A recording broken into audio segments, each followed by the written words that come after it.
నమస్తే. మరి కాసేపట్లో బండి భగీరథ్ అరెస్ట్ కాబోతున్నారని చెప్పేసి పెద్ద వార్తలు నడుస్తున్నాయి. లుకౌట్ నోటీసులు అతను జారీ చేసిర్రు. అండ్ అలాగే 4 పోలీస్ బృందాలు కూడా ఇటు ఢిల్లీకి, కరీంనగర్‌కి, హైదరాబాద్‌కి సంబంధించి అతన్ని వెతికే ప్రయత్నంలో పోలీసులు నిమగ్నమైనారు.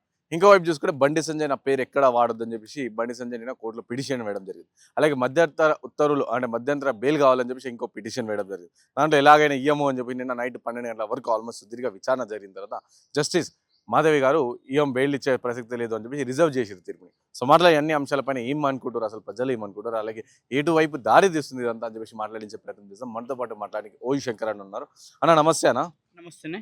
ఏం చెప్తారు బండి సంజయ్కి సంబంధించి కేసు, బండి భగీరథ్కి సంబంధించిన కేసు రోజుకో మలుపు తిరుగుతా ఉంది. తను ఇంకా దొరకట్లేదు అని చెప్పేసి ఫోన్ స్విచ్ ఆఫ్ ఉందని ఫస్ట్ చెప్పి నేను ఇప్పుడు దొరకట్లేదు, మధ్యలో ఏమో నేను విచారణకు హాజరు కాలేను, తర్వాత హాజరవుతానని చెప్పి తను పోలీస్ అధికారులకు చెప్పడం జరిగింది. ఇప్పుడేమో అసలు దొరకట్లేదు, సిట్టు ఏర్పాటు చేశారు, 4 బృందాలు పంపించారు. అసలు ఏం జరుగుతుంది అనుకుంటారు ఈ కేసు అంతా కూడా? బండి సాయి భగీరథ్ అనే వ్యక్తి ఇలా ఆయన ఇంటర్నేషనల్ ఉగ్రవాద లేకపోతే ఇంటర్నేషనల్ స్మగ్లరా? ఏందిది? ఇదొక కామెడీ నడుస్తుంది తెలంగాణలో. కామెడీ తప్ప ఇంకేముంది? బాధిత బాలిక తల్లిదండ్రులు పేట్ బషీరాబాద్ పోలీస్ స్టేషన్లో పిటిషన్ ఇచ్చే ముందే ఎక్కడో నిర్మల్ ఎఫ్ఐఆర్ బుక్ చేస్తారు. నిర్మల్ నుంచి వచ్చి ఈ ఈ ఎఫ్ఐఆర్ పేట్ బషీరాబాద్ పోలీస్ స్టేషన్లో ఎఫ్ఐఆర్ కాకుండా ఆపి కరీంనగర్లో కేసు ఫైల్ చేస్తారు. పోలీసు వాళ్ళు వచ్చేమో చట్టం ఎవరికి చుట్టం కాదు అనుకుంటూనే నాన్ బెయిలబుల్ సెక్షన్స్ ఏవైతే ఉంటాయో అవి పెడతారు. దాని తర్వాత తండ్రి వస్తాడు. తండ్రి వచ్చి అన్నా నేను తప్పు చేయలేదన్నా, నా కొడుకు తప్పు చేయలేదన్నా, ధర్మం గెలుస్తుందన్నా అని చెప్పుకుంటూనే ఓ పక్క హైకోర్టులో పిటిషన్ వేస్తారు, ఓ పక్క ఇచ్చిన నోటీస్కి 2 రోజులు టైం కావాలని అడుగుతారు, హైకోర్టులో పిటిషన్ వేస్తారు. అన్ని ప్రయత్నాలు అయిపోయినాయి. ఇంకో పక్క ఇంకో ట్రాజడీ నడుస్తుందంటే ఈ తెలంగాణకు ఒక బీజేపీ అధ్యక్షుడు ఉంటాడు.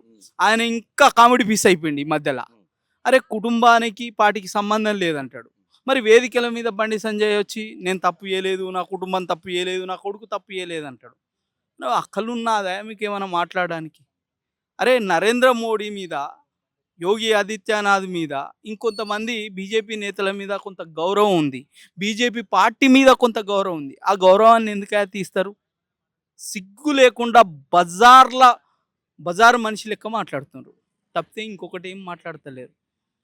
ఇలా బుర్రు ఉండాలి. ఇలా బుర్రుంటే నేను ఏ స్థాయిలో ఉన్నా, నా స్థాయికి తగ్గట్టు మాట్లాడుతున్నా, స్థాయి దించుకొని మాట్లాడుతున్నానా, ఆవేశంలో మాట్లాడుతున్నానా, అనాలోచితంగా మాట్లాడుతున్నారా అని విచక్షణ సోయి ఉండాలి. ఆ సోయి లేదు. ఇలా నేనేమంటా అంటే కర్మ ఎవరిని వదిలిపెట్టదు. మనిషి హోదా వస్తే, డబ్బులు వస్తే ఎదిగితే ఒదగాలి.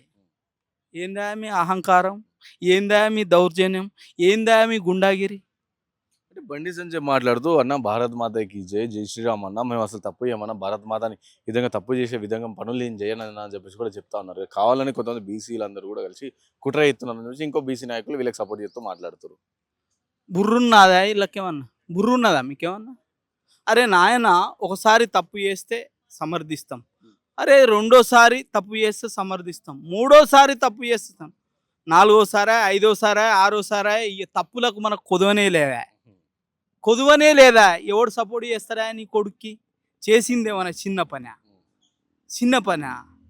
నీ కొడుకేమన్నా మొల్లిగాడా? నోట్లు ఏలు పెడితే కొరకకుండా ఉండే మొల్లిగాడా కాదు కదా. ఒక్కసారి తప్పు జరిగిందని తెలియగానే గువ్వ మీదకెళ్ళి గుంజితే అప్పుడు నీ కొడుకు దారికి వస్తుండే. ఏం చేసినావు? నీ కొడుకుని సమర్థించుకొచ్చినావు. ఇన్ని రోజులు నీ కొడుకుని నీ అధికార బలంతో కాపాడుకుంటూ వచ్చినావు. ఇవాళ నీ దగ్గర చిత్తశుద్ధి ఉంటే, నీ దగ్గర దమ్ముంటే, నీ దగ్గర ధైర్యం ఉంటే, ఆ శ్రీరాముని నమ్మితే ఇలా నువ్వు సామాన్యునికి ఎట్లాంటి న్యాయం జరిగిందో, సామాన్యునికి ఎట్లాంటి శిక్ష ఉంటుందో గొప్పని కూడా అదే శిక్ష ఉంటుంది అని నువ్వు నిరూపించదలిస్తే ఇలా నీ కొడుకుని తీసుకుపోయి పేట్ బషీరాబాద్ పోలీస్ స్టేషన్లో వదిలిపెట్టేటోనివి. నీ కొడుకు పక్కన ధర్మం ఉంటే ఇలా నీ కొడుకు బాజాప్తే నీ ఇంటికి వచ్చేటోడు. నీ కొడుకు దగ్గర ధర్మం లేదు కాబట్టి ఇలా తప్పించుకొని తిరుగుతుండు, పారిపోయి తిరుగుతుండు, పగటేశాలు వేస్తుండు. ఇవన్నీ నువ్వు కాదా నువ్వు కాదా ఇవన్నీ చేపిచ్చేది? నీ ప్రాపకమే లేదా? నీ ప్రాపకమే లేకపోతే నువ్వు నిజాయితీ కల్లోనేవైతే నీ ఇంటి దాకా పంచాయతీ వస్తే సంగప్ప నీ పంచాయతీ చేయగలిగితే ఇలా ఇలా కూకుండా పెట్టి మైనార్టీ తీరిన తర్వాత నీ బిడ్డకి నా కొడుక్కి లగ్గం చేస్తా అని హామీ ఇచ్చి ఇలా ధర్మరాజు అయ్యేటోనివి, ధర్మాత్ముడు అయ్యేటోనివి. అలా లేదు అంటే నీ కొడుకుని పోలీస్ స్టేషన్కి పంపి ఇలా నా కొడుకుని నిజాయితీ కల్లోనిగా నిరూపించుకొస్తా అనని సవాల్ ఇస్తున్నటోనివి. అలా అంటే ఇది వేదికల మీద ఒక ముచ్చట, వేదిక కింద ఒక ముచ్చట కాదు కదా అది.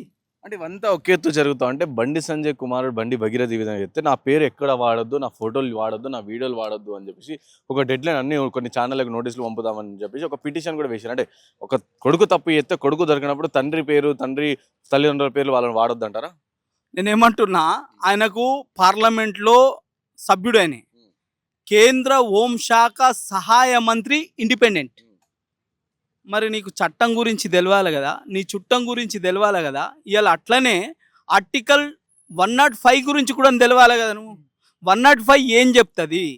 ఓన్లీ సివిల్ కేసులలో తప్ప క్రిమినల్ కేసులలో ఎలాంటి ఎగ్జామ్షన్స్ ఉండయి అని చెప్తుంది. దానికి నువ్వు అతీతం ఏం కాదు కదా. సాయి భగీరథ్ అంటే సన్నాఫ్ ఇంకో వేరేటోడా కాదు కదా. సాయి భగీరథ్ అంటే సన్నాయి బండి సంజయ్ కదా.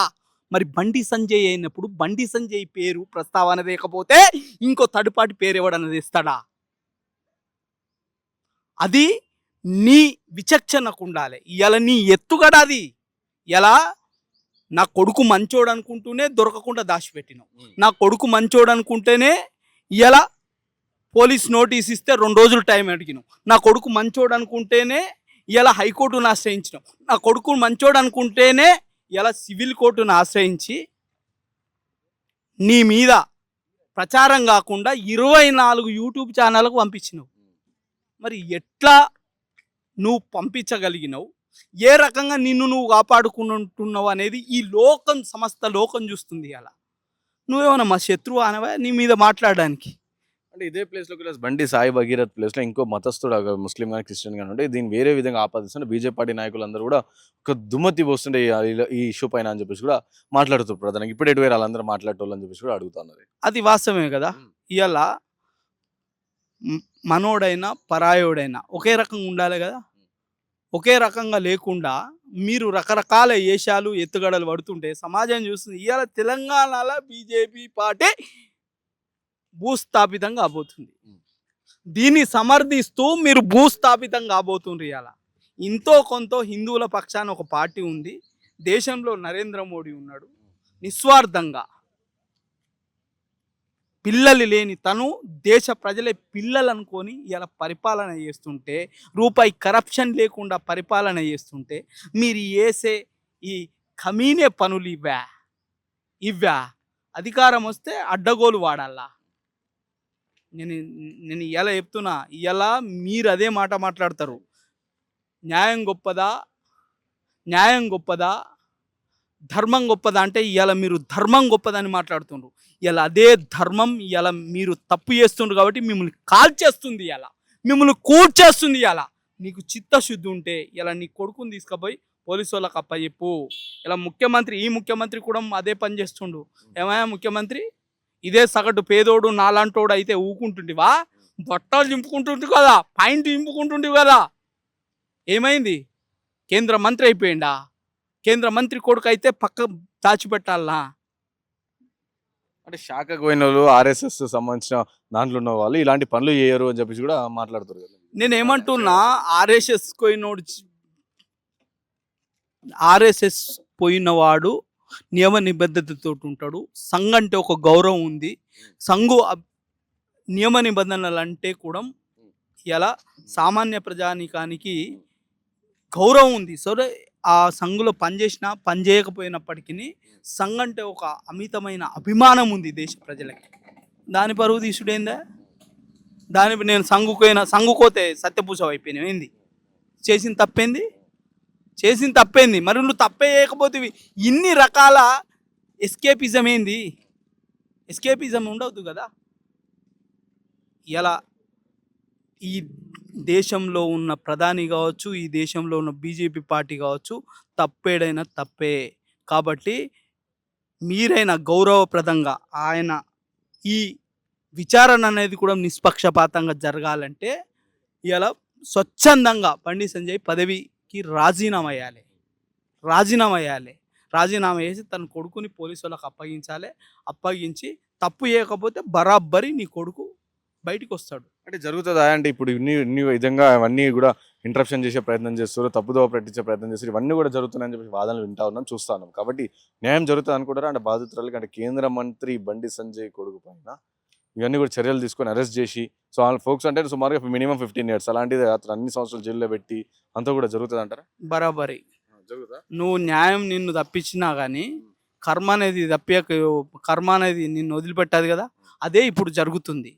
కాబట్టి బాజాప్తుగా మీరు వచ్చి మీ నిజాయితీని నిరూపించుకోండి, మీ చేసిన తప్పులను ఒప్పుకోండి. మీ బిడ్డకు అమ్మాయిని ఇచ్చి మైనార్టీ తీరిన తర్వాత అమ్మాయిని ఇచ్చి పెళ్లి చేస్తా అనే ఆప్షన్ తప్ప మీ దగ్గర ఏది లేదు. ఇక మీరు దగ్గర ఏది లేదు. ఎవరిని తీసుకొచ్చినా వాళ్ళ దగ్గర ఉండే ఆధారాలు వాళ్ళ దగ్గర ఉన్నాయి, నీ దగ్గర ఉండే ఆధారాలు నీ దగ్గర ఉన్నాయి. ఇంకో మాట చెప్తున్నా, నేను ఇవాళ ఛానళ్ళ మీద దుమ్మెత్తిపోసుడు కాదు, ఆ వీడియోలు ఆడియోలు తర్వాత ఆ ఫోటోలు రిలీజ్ చేసింది మీరే. ముందుగా మీ మీద అదనంగా ఒక కేసు బుక్ చేయాలి. ఇదే మీరు కూడా డిమాండ్ చేయాలి. మీ సంస్థలు కూడా వాస్తవాలని వక్రీకరిస్తే తప్పు, వాస్తవాలని వాస్తవంగా చూపిస్తే ఏం తప్పు? అది యూట్యూబ్ ఛానల్ అయితేంది, మెయిన్ స్ట్రీమ్ అయితేంది. మెయిన్ స్ట్రీమ్ వాళ్ళందరికీ మీరు మెయిన్ స్ట్రీమ్ మీడియా అడుగులకు మడుగులు ఒత్తుతుండ్రు కదా. ఇలా మెయిన్ స్ట్రీమ్ మీడియా మీద ఒక పార్టీ దాడి చేస్తా అంటే ఎట్లా దాడి చేస్తావో నేను వస్తాను, అందుకే నేను చూపెడతలేరు మెయిన్ మీడియా. అంటే మీ చట్టం మీ చుట్టం అనేదానికి దీనికి ఉదాహరణ. కాబట్టి చట్టానికి అతీతం ఎవరు కాదు, మీరేం తప్పించుకోలేరు, బరాబరి శిక్ష పడుతుంది. కానీ దానికంటే ముందు ఒప్పుకోండి, ఇజ్జత్ కాపాడుకోండి, లేకపోతే ఇజ్జత్ పోతుంది.